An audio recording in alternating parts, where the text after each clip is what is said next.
Hello and welcome to Motors for the Masses and at Ling's Power Sport in Harleston. Now, CFMoto, after their breakup with KTM, now back with Quadzilla, don't seem to be suffering at all as they release this, the bigger brother to the 450MT, the 800MT-X. So let's roll the intro and get cracking.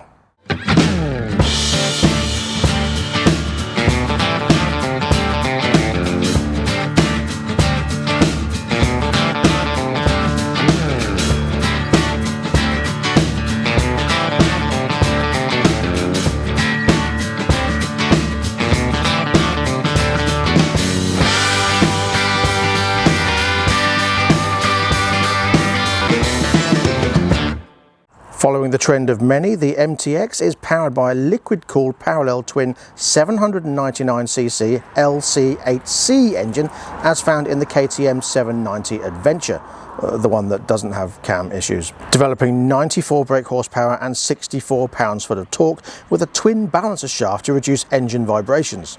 6-speed with full quick shift and slipper clutch. You also get ABS straight and curved, so it works properly to keep you safe when braking during cornering as well, along with traction control and a steering dampener. Up front, beefy 48mm fully adjustable upside down front forks and adjustable rear monoshock. The suspension being made themselves through Yuan, which use the same components as KYB. You get two 320mm front discs with J1 radial calipers and a 260mm rear disc with a double piston caliper. 21-inch front wheel with a 90 tyre and an 18-inch rear with a 150 tyre using CST tubeless rubber. You also get tyre pressure monitors and tyre temperature monitors.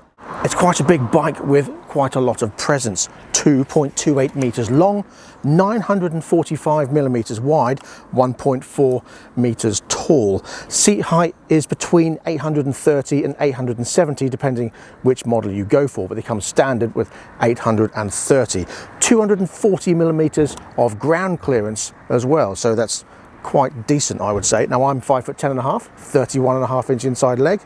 Seated on here, my feet are not quite flat on the floor. Yeah, if I tilt slightly to the left and right, I am flat on the floor. But the seat seems very comfortable indeed. Quite soft and forgiving, not unbelievably soft, but like a memory foam style soft, so you sort of sink into it and that's where you stay. Very nice. Handlebar reach seems decent enough. It's not a clustered handlebar unit, and I'll show you that in a minute, and the switch gears seem pretty well laid out. Again, I'll show you that in a second. And they are 235 to 240 kilos wet, and it comes with a 22.5 litre fuel tank, but it's not just in there because that wouldn't be big enough. So the fuel goes in these side pods, one on either side, just like the KTM 790, of course. So it helps with the balance of the bike. So on paper, the MPG is around 65. One thing I really do like, and it's very simple, is how easy it is to adjust the screen. You just turn these knobs, one on the right here and one on the left. Very simple, nothing to push in and turn, nothing to undo and physically move up. Very simple, and you can do it on the fly quite happily. Like the Vosges 800X Rally and of course the KTM, it has the 7-inch portrait screen. When it turns on, very busy looking screen, but well laid out. You've got the tyre pressure monitors and the temperature either side here. They're in standard mode at the moment. Fuel gauge down here, engine temperature here, trip mileage, and then all your other buttons around here with your speed in the middle and your rev counter nicely round here. I do like that. Now if we change modes to rain mode, it doesn't really do anything. Off-road, again, doesn't do anything, but you've got the off-road mode and standard. So your screen doesn't change, but you do have your different modes for your riding, power and suspension setup.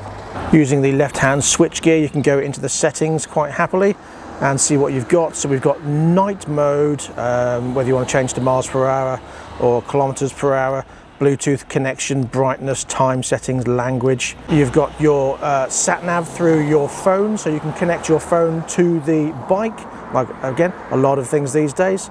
Bluetooth connectivity, phone connectivity there, and details about the bike, the voltage, the water temperature, the fuel range you've got, and your tyre pressure details there also. Plastic handguards, they're a little bit wobbly on this front here, but you know, they seem to do the job, and I'm sure that means they're very flexible and bendy so they don't snap off when you're falling, if you fall. Switch gears are very simple. You've got your cruise control on here, very easily on and off, and then set up and down with your speed. Your flash and lights here, again, probably another one that's easy to catch your finger on your glove and put it on headlight, like most of them are these days. Your easy to control button system here, indicators, horn, and then on this side you've got your hazard flashes, your kill switch and your start button. So let's start it up now. So of course you get the LED lights when you turn it on, and the main beam, flash, indicators, and round the back also.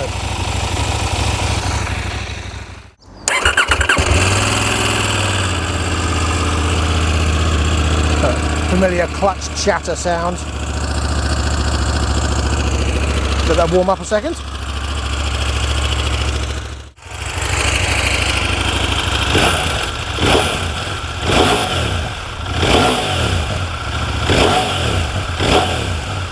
Sounds nice. Sounds exactly how it's supposed to sound. See a little bit of water spitting out the bottom there at the bottom of the exhaust. So one very important question is, what is it like to ride? Well, that is a question, unfortunately, I cannot answer. And there's a very good reason for that. Because this is not a bike that can go on the road. And the reason for that is because, unfortunately, they don't have enough bikes to have a demo. Now, I know what you're thinking. Lings Power Sport, they should have a demo, and yes, they should. But the demos aren't forthcoming because they are getting these bikes in and they're selling them quite quickly. So they've got one of these blue ones and they've got a black one, and that's it. They're showroom models, and the showroom models cannot go out on the road. Now, it's up to the dealer's discretion whether they want to put one of these showroom bikes on the road as a demo.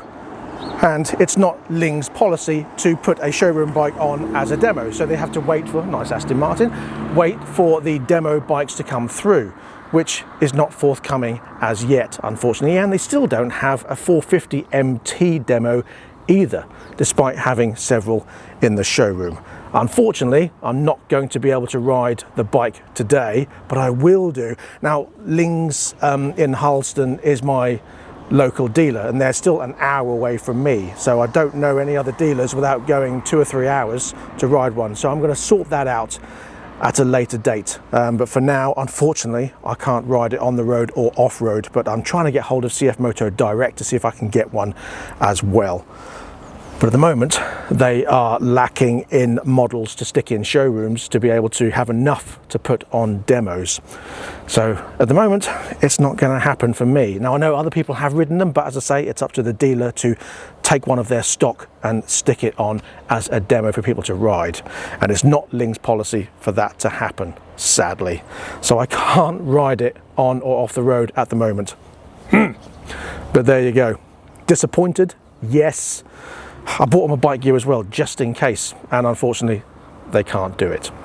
So there we go. Don't have one, just have one that I can start, and I did that with. That's it. It feels lovely. It rode so well in the 3 feet that I rode it.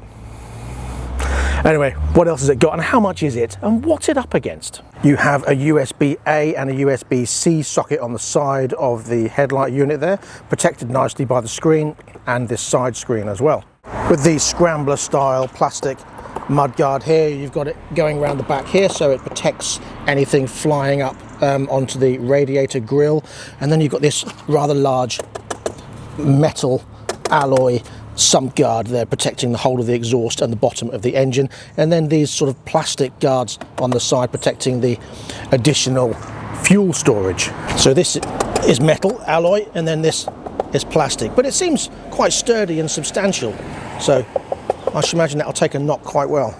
Being the style of bike it is, it doesn't come with a centre stand, only comes with a side stand, but it's more of a sort of an off-road adventure bike rather than a tourer.